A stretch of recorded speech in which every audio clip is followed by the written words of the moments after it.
everyone. Thank you all for joining us today. We are Dallas Ag Women here in Dallas, Texas, talking to a phenomenon, a new ag culture leadership. And we are so excited here with sponsored by Freedom to Grow Conference. And we just want to bring all of the important information to our members, to our viewers, based on the fact that women are a very small percentage of farmers, especially indigenous. So we have a fabulous guest by the name of Miss Cindy Ayers, and I want you to please introduce yourself, tell us a little about your program, and then I will also jump in with any questions. Well, good morning, and it's so great to see you this beautiful morning. Another day that God has given us, so this is a great thing. I'm so happy to be with you. Let me tell you about Footprint Farms, and who truly is so much bigger than Cindy Ayers Elliott. So I'm the CEO and founder of Footprint Farms, which is the largest urban farm probably in a couple of states. We have 68 acres that we farm under the umbrella of Footprint Farms right here in the city of Jackson. We are an urban farm by virtue of being in the population that we're in, but we work so diligently with farmers throughout the country and especially here in Mississippi. So here at Footprint, we raise a lot of vegetables, and we also have beef cows, and we do agrotourism. So there's a lot of different components that works to make this industry for us, our cooperative, truly a business with different types of revenue coming in to make sure that we're sustainable and we're successful, which is one of the things we get to talk about, the importance of having diversity and utilizing the space that you're in and making it work and coming together in partnership. So all those topics we'd like to talk about. But for us here at Footprint Farms, I have an array of great farmers that's with me, not working for me, but working with me, which is the key part of doing a lot of things that we do. I have Mr. Danny Murray, who is my number one farmer, who's been with me for 7 years, and he yells from the great country, the islands of the Caribbean in Jamaica. And ever since Danny's been in the U.S., here, he has been a part of Footprint Farms, and we're so blessed to have him. And with him came an array of so many different ideas to think about what was grown on the islands, what was grown in Africa that came through to the islands, and now we have it here in the U.S., in Mississippi. So we're excited about that. And we're going to search things with him as callaloo, which is the green, the superfood that originated in Africa, came in from the seeds of our hair when we were being stolen from our lands to drop in different islands. In this case, this was Jamaica in the Caribbean, and they grow callaloo year round. It's a great tropical, healthy superfood that we got to start doing more of. At farmers markets, I grew callaloo when I was working for Paul Quinn College. And when I was at market one day, this man came by the table. He was just like, oh, okay. He saw that callaloo and he double backed. He was like, callaloo. And he bought out. And I said, this was a market that we were denying. We are denying our melanin dominant required foods that are necessary for the nourishment of our bodies. That is so interesting. So I'll get that response when you are trying to maybe sell or patronize that particular crop. Oh, absolutely. In fact, this is our 5th year of doing callaloo in the markets. And for us, when we first talked about callaloo, everybody was like, what? They had no idea what it was. So we had to make it understand what was there. So it's how you label and how you present your marketplace, right? So callaloo, as we told the history of what it was, where it originated from, and the nourishment it has for your body. Everybody was like, let me try it. And because it looks so much like our typical greens, our mustard turnips or collards, it has that look. They were very open to try it, except they tried to boil it to death. So we had to come in, and we came in with the recipes from the islands and the best way to prepare it. And then when we told them, you eat everything. You chop it up, but you don't throw away anything, which is the magic of the superfood. And then once they got a taste of that, especially when it's here in July and August and September, when there's no greens around at all, and we're coming to the market with I mean, loads, piles, 100 bunches of callaloo, and everybody's looking at where did they come from? What is that? So now we have clients and great people who wants it. They're calling in February. We says, no, it can't grow until it gets hot. So they're waiting for it. And it has become one of our biggest sellers. And just across the palette of people in general, especially Black people and people of color, and a lot of our brothers and sisters from the Caribbean and other parts of Africa, because they know the plant, they know the strength of it. So it's an easy sell. And now with the recipes we have, and Mr. Danny growing it with all the love he grows everything with, it makes it just a wonderful thing. So it's been great and still great for our market. So you have this wonderful enterprise. How many acres do you have? Aha. Well, this enterprise, we sit on a contiguously of 68 acres here in the city. In fact, if you can see my background, I'm actually out on my back porch of my home, which is on the farm. I live literally on the farm, so I have to walk up to work, which is great. But we have 68 acres, and we have pollinators areas. We have pastures for our cows. We have the housewives of Footprint Farms. That's here. Those are Black Angus cows. And in fact, yesterday we just had a new birth on the farm. We had a calf that was born, and it was a bull calf. And 2 weeks ago we had one that was born, was a female, so it was a heifer. So we are excited and still growing with the housewives of Footprint Farms plus one husband. Yeah, that's so cute. So it's all about the story and how we talk about them. And again, they're part of this farm, and they're just totally hams. They see somebody walking toward them in the pastures, and they want to, they coming to the fence, want to know, is it food? And then they found out it's not food. They say, okay, we're going to pose for the photo then. So they are urban cows for sure. Right. That is so great, because not everyone understands that they're a part of your ecosystem. They're a part of your energy, and that in them being welcoming to new guests or anybody that's there, that is something huge, because that's unheard of. When people haven't been on their land, their animals are not going to interact with them in a great way. I know, it's very interesting. But we have, again, a great group of farmers that's with us here. We have Mr. Will, who's my second chancer. He's been with me for 4 years and was incarcerated for a long period of time. But now his whole life and demeanor is truly changed and different. And I get to hear the stories about how he got there and what happened and how long he stayed, to the point now of saying, it's a totally different man that stands before you and loves to till the soil and take care of the land. And he's just a big part of Footprint. Wouldn't even want to try to do it without him. And Mr. Will, I promise you today, Mr. Danny, and this is Sunday.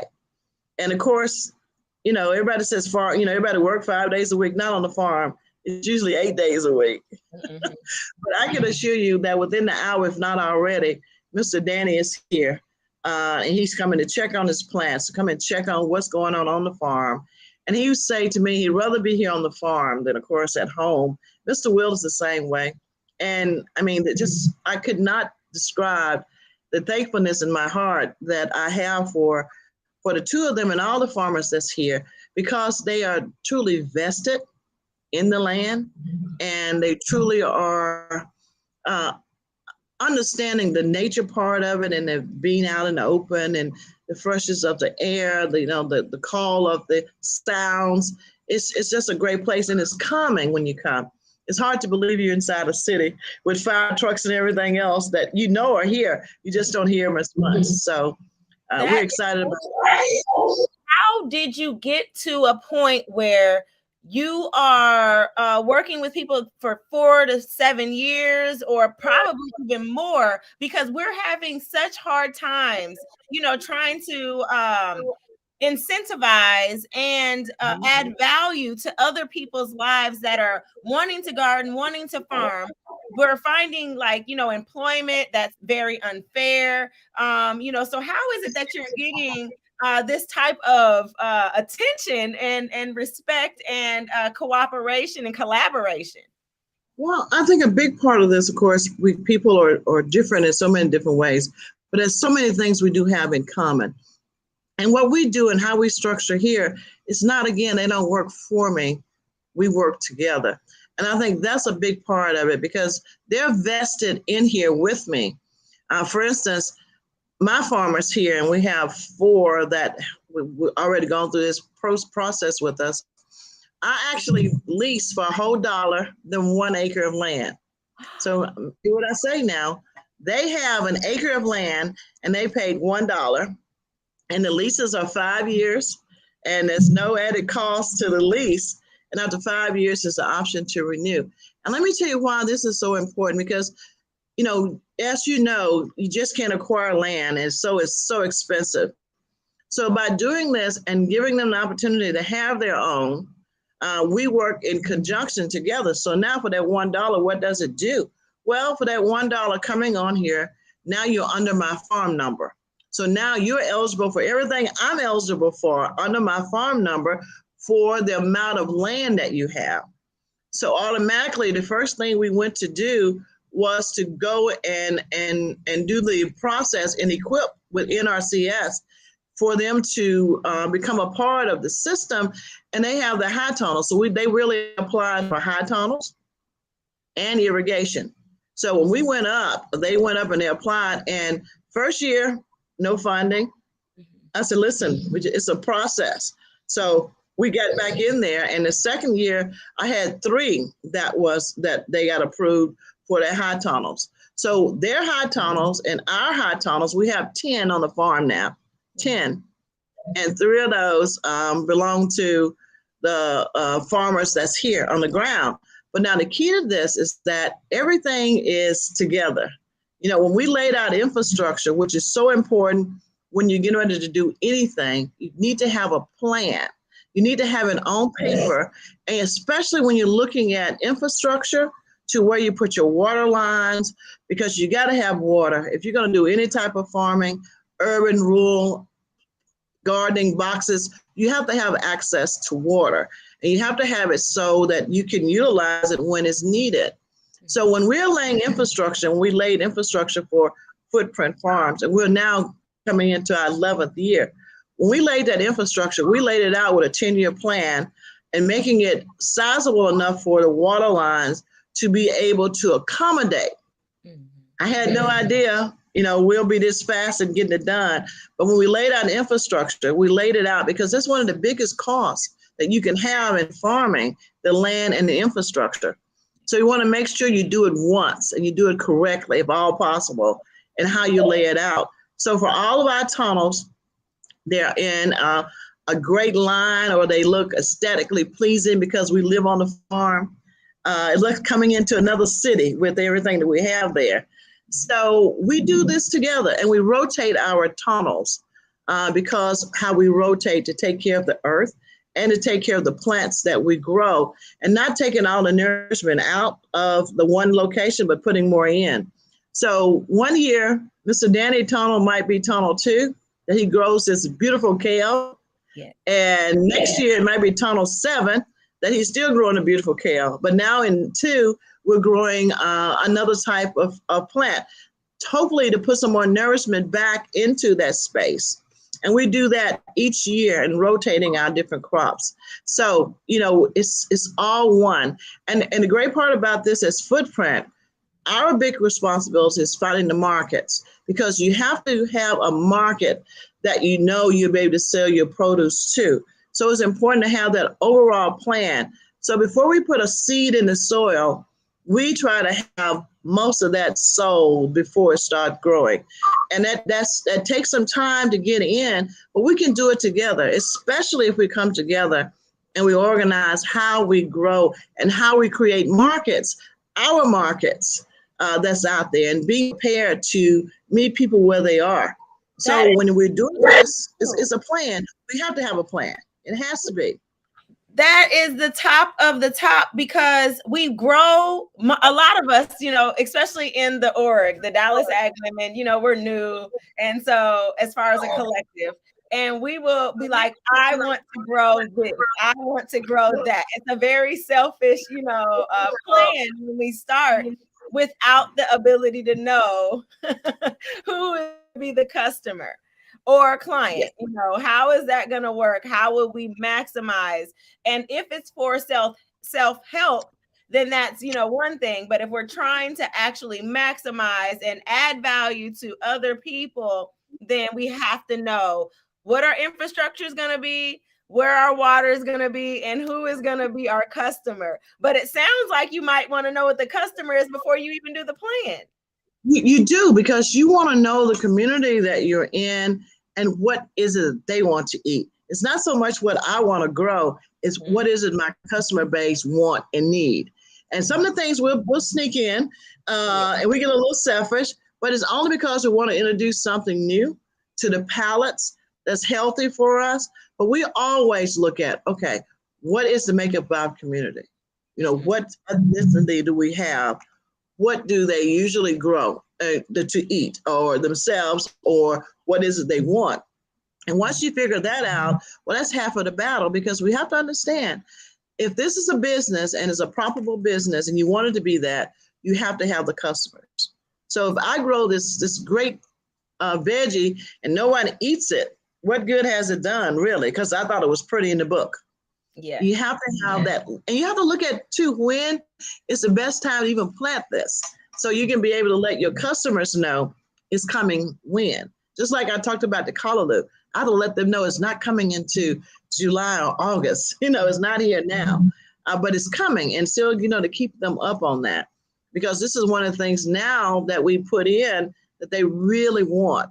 The same thing with any other things that we grow. So that's so important, to know your market, to know what it is, who's there, and what they want. And to ask them. I mean, the only way you're going to know is to really talk to your community base and ask them, what is it? When I talk to restaurants and chefs, I said, okay, what is some of the things that you want to have in your kitchen? And, it's not that you don't have it already, but what is it? And I says, okay, we can grow that, and we have it local, so you can have it fresh that same day versus, being shipped or coming in, or you going to a market to buy it that's already 4 or 5, 6 days old. Right. Another challenge I think that we were coming up against is pricing. So if we're up against, I think it's like Cisco or, those big companies with the produce, and it's consistent for that restaurant, to have that. But do you have any advice on how our customers can have that conversation, because they might not be able to, consistently grow something, but would a restaurant entertain them? Mm-hmm. Well, they will, and this is how we have to do it, though. This is the important part, is that, first of all, we have to know the seasons and what we're growing so we know what to offer. Yes. Cisco and other companies and merchants, they have farmers throughout this country that they can rotate with and coming in from West Coast, East Coast, that's being grown all the time. But for us locally, and how we deal with our restaurants, of course, is to talk to them about local foods. And the customers are the big driver in that, and saying, we want local food and to eat here in your restaurant. Mm-hmm. That's one of the things. But the other way is that when we talk to the chefs and say, for instance, bell peppers. Now, we may grow 5 different varieties of bell pepper, and we're going to have them ready between June 10th and July 21st. That's our window, and we're able to get peppers to you. If it's every Wednesday, if it's every Friday, whatever day we've come up with, then we got to make sure that we first have the volume. Mm-hmm. Secondly, that we're on time with our deliveries. If this restaurant says to you, we're going to take it in only on Wednesdays at 7:00, because they're getting ready for their meals and prepping and everything else, then you have to be there before 7:00 and says, here it is. You let them know we are here and this is what we have. Mm-hmm. So this is another way to make sure the consistency is there, even though it might be 1 or 2 products. See, that's the other thing we mess up on. We try to sell them everything. No, start off with 1 or 2 things that you know that you can grow, and you're going to have abundancy of that. And you have to look at logistically planning. If you say you're going to have bell peppers, these different colors for 3 months, then you got to make sure you're not planting them all one time the first time. You got to look at, okay, how long is it going to take for this one to come? When this life cycle ends, the other one is already ready. So there's no break in the action for these peppers. And the quality is so important that our quality is constantly consistent of what that. I'd rather have good quality than a lot of quantity of it. And now the other side of the quantity is good if we're growing it and we are looking for certain things for the restaurants. The restaurants are easier than the consumer because the restaurant's going to chop theirs up. So they're not as big or a little small or not so pretty. You can still get a good price for these at your local markets. But the ones you can't sell, you also got to look at that next leg of being able to do value added. Okay, if I don't sell these peppers, what else can I do with them? Do I have a place where I can not chop them up and quick freeze them? Or is there another component I can put with this and I'm making a soup starter, or I'm doing something else, or I'm freezing it to get ready to do another value added when the next crop comes on. So we have to look at that and look at how we eliminate waste for what we grow. We lose money, but also to be able to have a value added. And that's the important part of how and what we have to have from within our systems to be able to say, we can process this, or we can do value added to this product and not just put it in the compost pile. Right. I was just going to say that. I was just going to say value added in a sense, like your animals probably are beautiful because they too eat natural and organic produce. So what's the process? So you're growing things, you're selling them to, restaurants, at market, and then, the value added, and then the scraps of that, do they go in the compost, or do they go right to the animals, or how does that work for you? We do it in like you said, those great steps. So one of the things we do is that if we have not sold in 3 days of this product, then what we're going to do is that, of course, we are looking at the next step. Are we going to chop it up? Are we going to freeze it up? Or are we going to do a value added with something else that we have to do that? More so than going into the compost pile. Gotcha. Now, the last phase for us is the compost pile of what we don't put out there and we can actually put in place so we as farmers and we as humans can still consume this.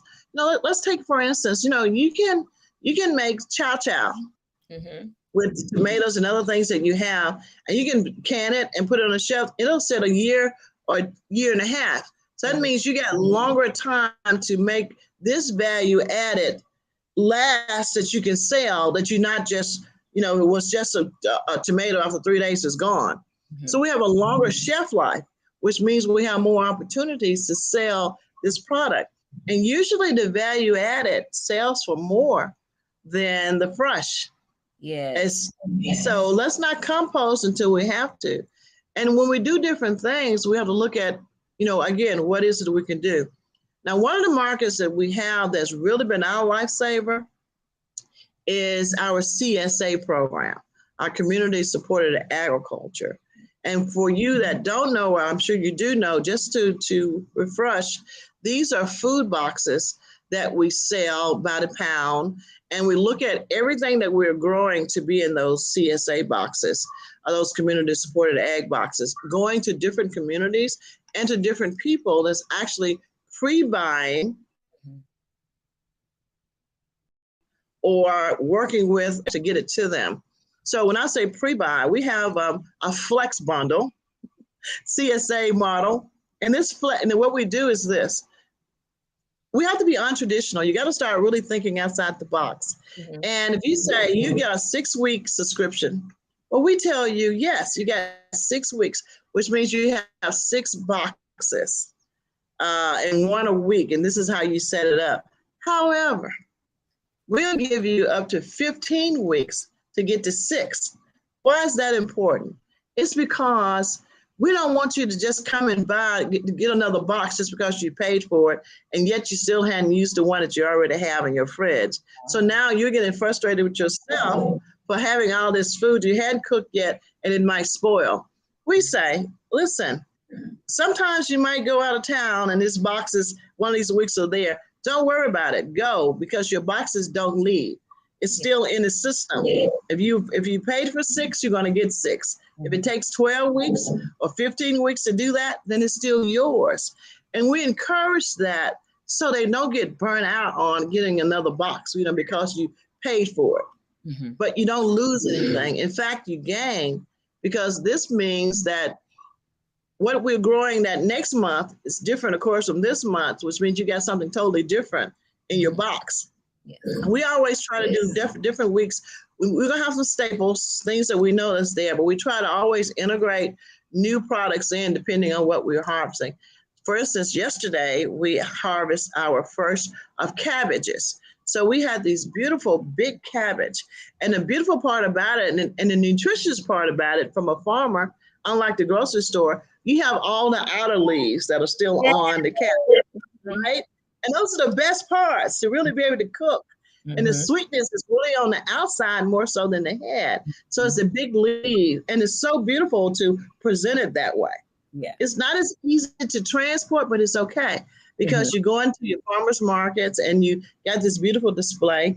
And the other thing about that is that if you take some of the leaves off, bag it in another bag and sell just the leaves. Mm-hmm. That's a whole nother way of utilizing this beautiful plant and the nutrition that it has. Mm-hmm. So those things make a difference in how we present and what we put into our CSA boxes. But without a doubt, those are one of our biggest line items for revenue to the farm. That is amazing. I found that to be interesting when all of the brassicas were bolting when I was farming commercially, and we were, selling the Rob. And I just called them little broccolis all my whole life. I didn't know that this was, a mix of various different brassicas going to seed. And so the ability to, how far do you take it? Yes, we do the composting, but do you also save your own seed on your property or any of the farmers? I'm having grapes for breakfast. No problem. This is great brunch that's here. You got me excited, so what can I snack on? So listen, let me tell you, yes, it is. We do save our seeds, especially our seeds like callaloo. Mm-hmm. Because again, you can't just buy these seeds anywhere. Mm-hmm. So we do save our seeds.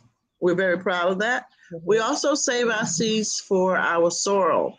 We actually grow sorrel as well, which is a hibiscus plant that we make great juices, teas out of, but it's also a natural vitamin C, and it has this beautiful color that you can, it stays with you, a natural color when you're doing your jams or your jellies or your juice or your tea.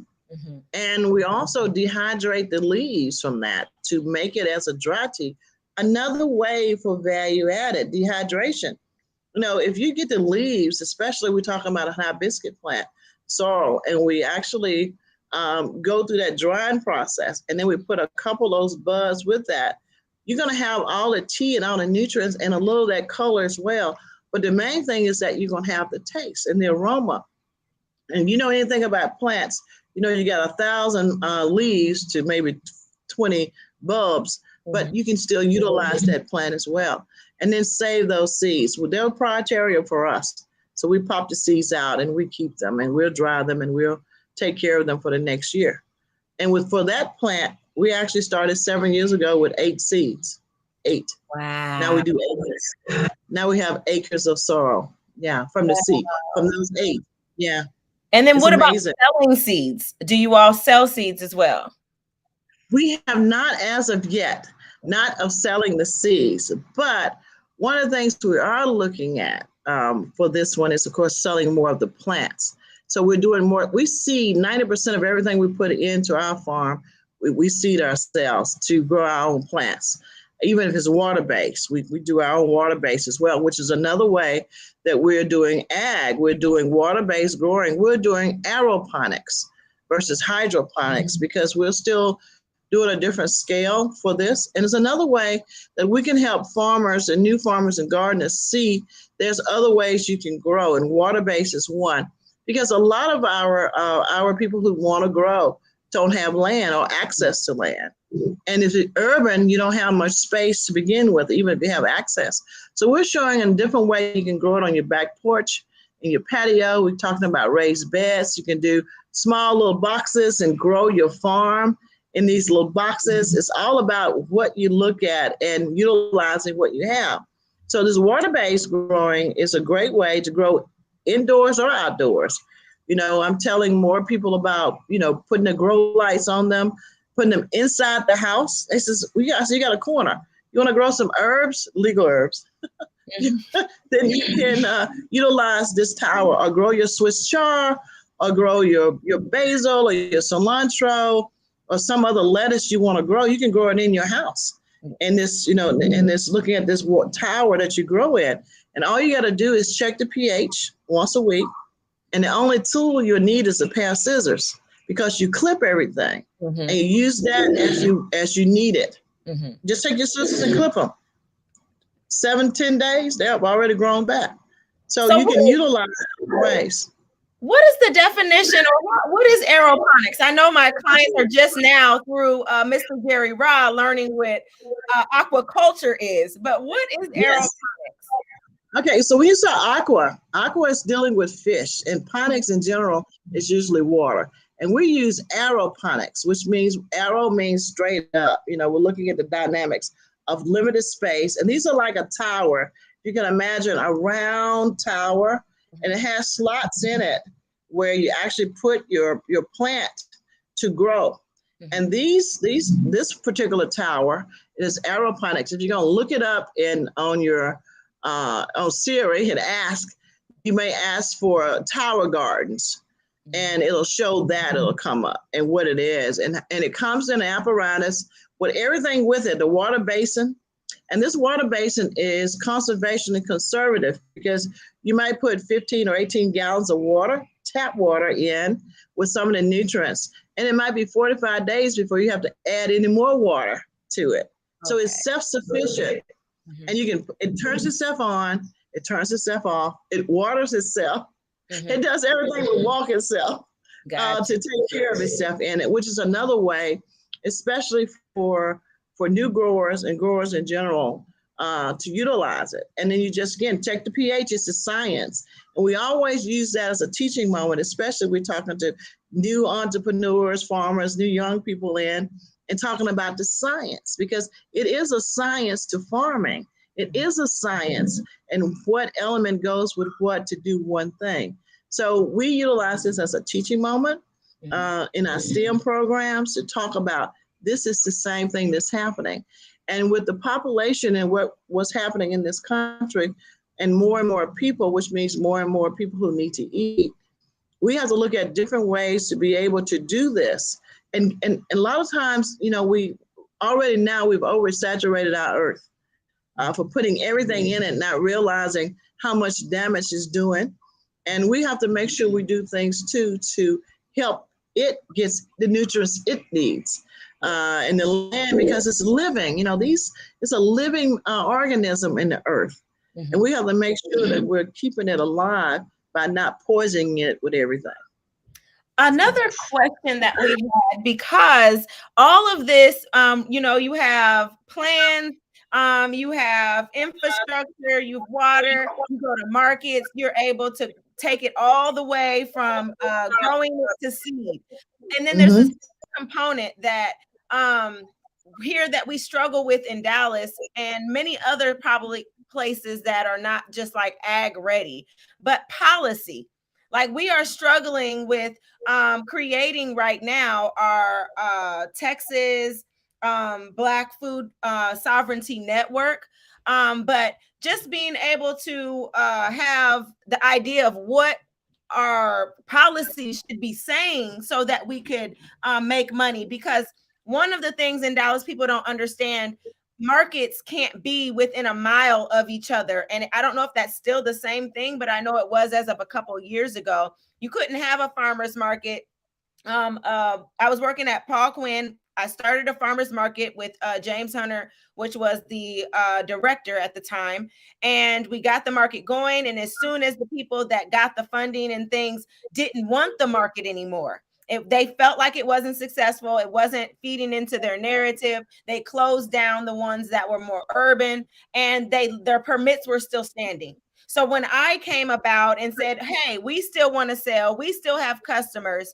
I'm trying to still do a market." They said, "Oh no, there's somebody else already has a permit within a mile," and so our market was shut down. I don't know, as far as policy, it's just day late, dollar short, because I'm hungry today. Policy is a slow moving, constipated boat, and I don't even know what to go ask for or to look Yeah. for. Right. Well, each city is differently with their zoning Mm-hmm. and what they zone. And right now, especially in the urban areas, since urban farming is so new on the table, a lot of our policies that exist does not take in consideration, growing inside of the cities or gardening or farming inside of our cities and our zoning areas. So we have to look at that from the zoning standpoint, but it's also special variances that you can ask the city council or your planning group to actually look at for consideration. And now, and I think it's Dallas or is it Houston? We need to double check.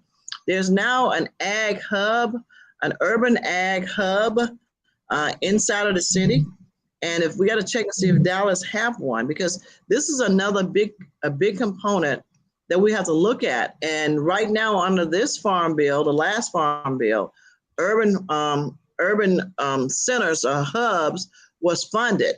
So there were so many demonstration cities that received the urban grants. And these urban grants was put in place so that this food hub system could be developed that should take in some of the concerns that you have. And they're the ones that's out front, making sure that everything is done that's needed for that community to be able to grow in and to have another market for it as well, which is a part of what they're supposed to be doing. It's similar. It is an NRCS program. The food hubs is funded under NRCS. So we need to look at what's there and how you can utilize that. Mm-hmm. The same thing with other groups that are receiving these grant dollars through the different agencies, the 2501 programs, some of the universities and colleges that's there, some of the big CBOs or community-based organization centers, and what they are putting in and getting funding to do.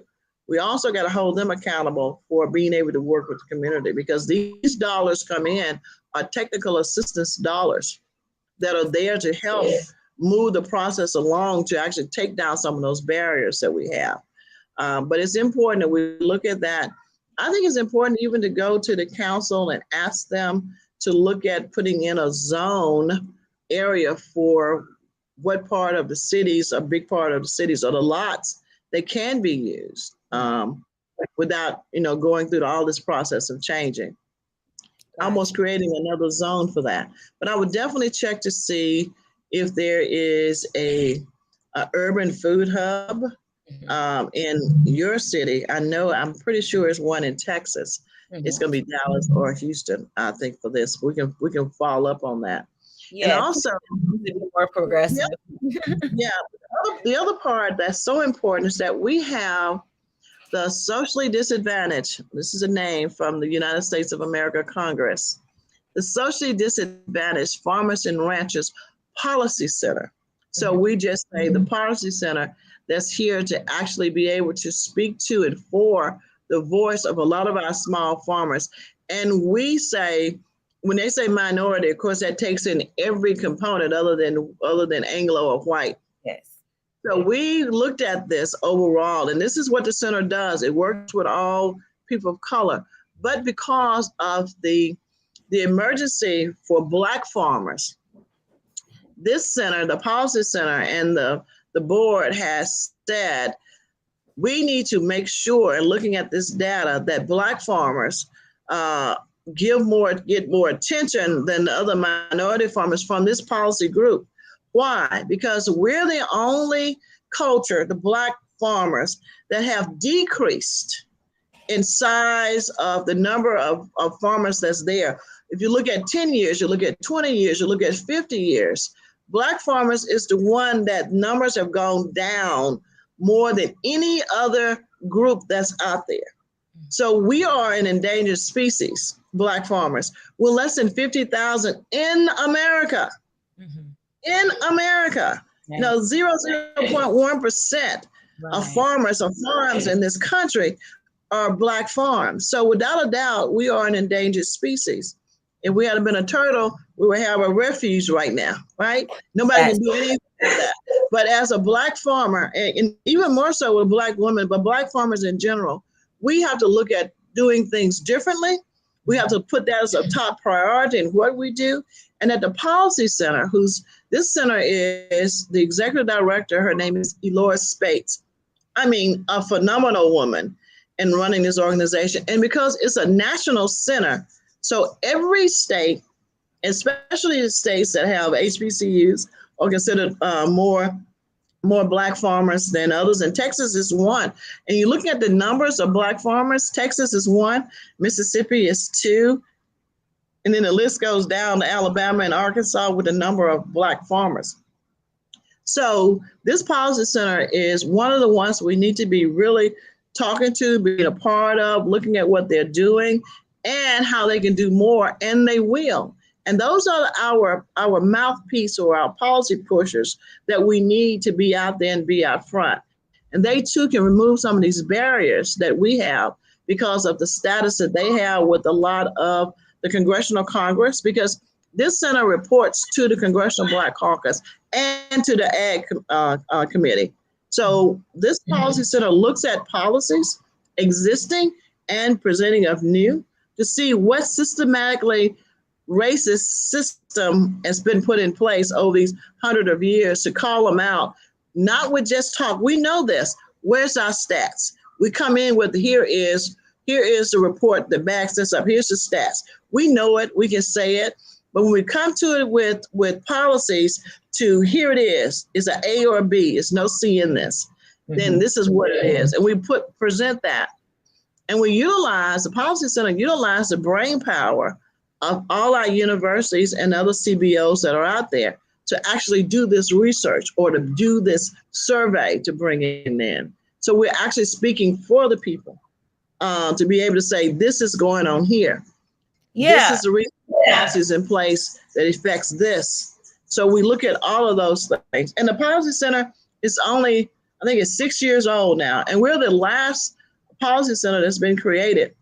Native American, Hispanics, women has had these centers forever long doing the research. But it's the first time, we're just 7 years old, for it to be a policy center that strategically look at farmers of color.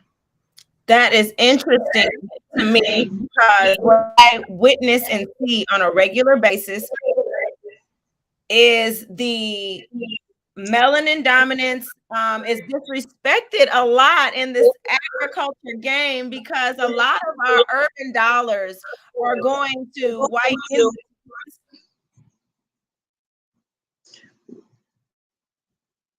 I don't know if you froze up or I did. I didn't hear all of that.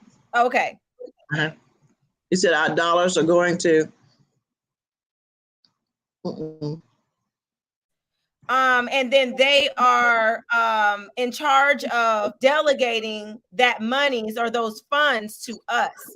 And I find that disrespectful, because we're having to debate on what our communities are really need. And I think that a lot of times the cart is before the horse when they say, oh, farmers markets, they're getting a lot of funding to do that. But our people needed the education for why the farmers markets were important, where our health was, and things of that nature to get us excited about having a market. So a lot of our markets fail, in my opinion, based on the lack of preparation. No different than like when a gas station or something comes to a neighborhood, they start this whole process and they're branding the whole way. It might not necessarily say Exxon, but you know that it's coming because of how they're putting it up. And so we're missing those steps in the preparation of our schools and our senior homes and our apartment complexes. Collectively, we didn't understand. So the market is there. The people are coming to the market like, oh, them tomatoes are cute. And, they're just walking around and it's like a field trip, but not necessarily this investment that was needed. And it came down to us even arguing about, the type of music they wanted to play. What needed to happen. Yes, watermelons are not in season on a regular basis. We know that they're year round in the store, but in our area, they're not in season. But to get our people's attention, initially, we needed to do some things that were non-traditional to get them to the market and to educate. And so having those battles are so exhausting that a lot of Dallas's real, true, dedicated farmers have fallen off based on this struggle with white America. You're so right in that. And what has been happening, continue to happen, is we don't have access to all of the components that's needed. And that's because that we have not had the opportunity to sit on some of these boards where these decisions are being made, to be a part of what policy is written.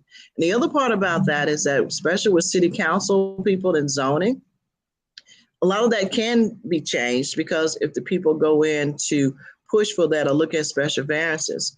Now, the part again that I say that makes so much sense is there's access. So we got to look at the boards that are out there to get appointed to these boards, to make some of these meetings that goes on from the city council to the planning to other entities, the board of commissioners or supervisors, what policy is coming down that happens every day that they're making happen because they're sitting in those seats. So we have to get involved with our local force center in our NRCS offices to see, when is this meeting happening? What about the soil and water conservation districts, who is a buffer between NRCS and the people? Who sits on these boards? Who are these commissioners? What are they looking at as priorities that they are going to? Looking at the state EQIP program, overall, what does it say? Where are the offices and what are they doing? Because each state, each county in each state has, mostly every county, has an office of USDA. And in this office of USDA, the FSA, NRCS, maybe another offices or rule is in there together in this particular county, where they have work groups and they set priorities. And we need to be at those tables when priorities are being set for things that go on in your area, in your county, and in your city. So we have to look at who's sitting on those boards and how do you get appointed or elected to those boards, because that's making a big difference in what comes out. Believe me, policy is as important as having the right seed. You got to know what's being planted by that policies they put in place to help you or hurt you. That was an amazing we're planting those seeds with them, and we've got to know exactly what they are invested in, what they're about to do, and how to plant yourself in that situation. That's gold information right there. Definitely. Another thing I wanted to ask you about, as far as organizations, what did you become a part of to get to where you are now? I know you put yourself in spaces where who the policy or chair people are, but what other organizations kind of helped you out? Well, and I believe a lot of things are local. Okay. A lot of organizations that actually helped out is continue to do so. There's a lot of the nonprofits that are out here that has a mission of making a difference or helping the community. And a lot of times it wasn't dollars, it was network. So we need to look at, again, what network we become a part of, what's out there, who has some of the same platform missions that we have to serve the people. So we need to do more of that and join more of those and let them know about us, which is a big part. For me on a statewide basis, I am a commissioner on the Soil and Water Conservation District from my county. It wasn't an easy task. When I first got out there was no Black women. They were all white men. And as the county started to move population-wise and the commissioners or the supervisors to change, more Blacks were appointed by or was put in place that way to do it, because a lot of the funding for the soil and water conservation districts comes from our tax dollars from our county and our city people. So this is another way. So we sit on that board and we sit there to help structure policy and to change some things that's been put in place to make a difference for small farmers, especially farmers of color, especially Black farmers in my county. So that's part of what I do. It's not a paid board, but it's a powerful board with policies. The other organizations, these great women organizations, there's some great ones that's out there. I want to give a shout out to the Women for Progress in my state and in my city. That last week, I was one of the recipients of their leaders that's making a difference in the city. And it was great that this group of women, great women, Black women, that makes up from all genres of work and industries, selected me as one of the products that they say is making a difference in the community.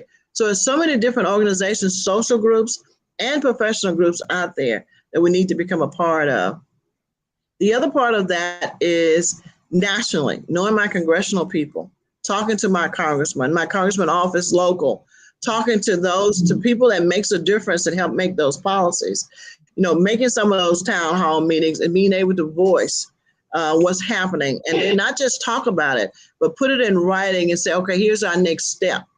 A lot of times we got to get out of our own self way, and we put this, I don't want to meet just to meet.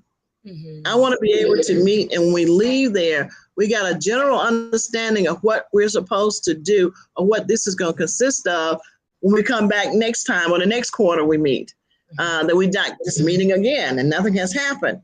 So we have to make sure that we're putting some accountability and steps in order. And it shouldn't have to be on one person or two.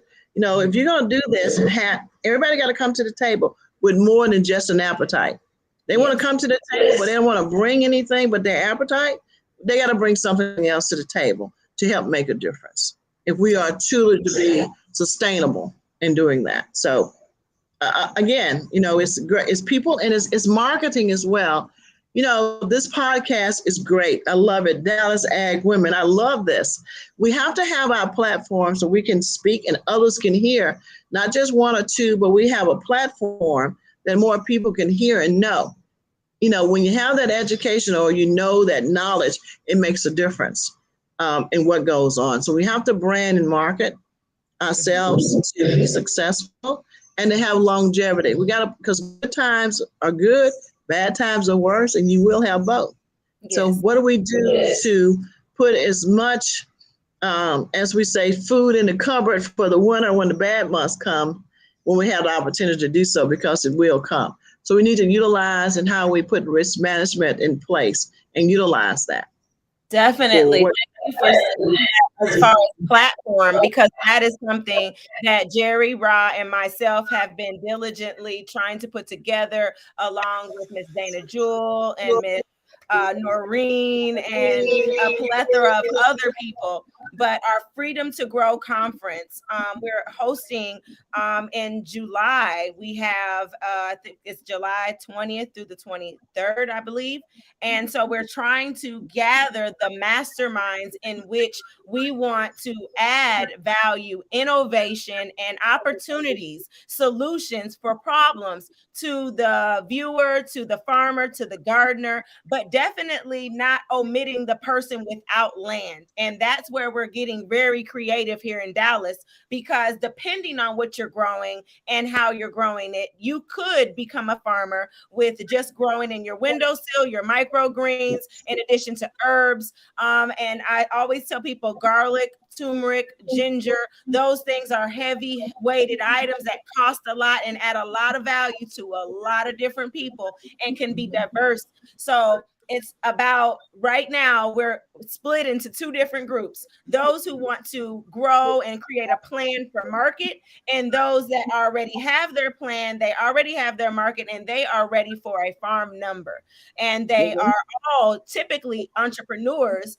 I didn't really expect to have all entrepreneurs in the Dallas Ag Women program, but that's where we are. And our goal is to have these annual conferences to make sure that we are touching base, coming together with a purpose, and have some deliverables so that we can move forward.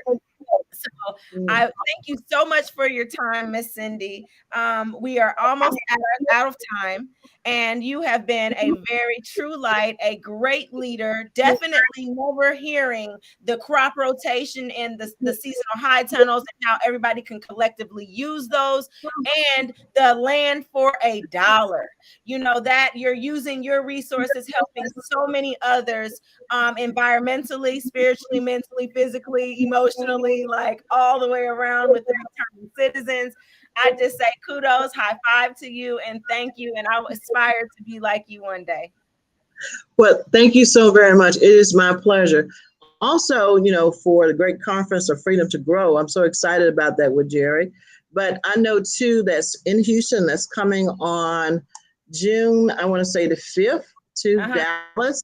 The Policy Center will be doing Train the Trainer. It's the 5th in Dallas, Texas. So we need to get more information about that and people coming in.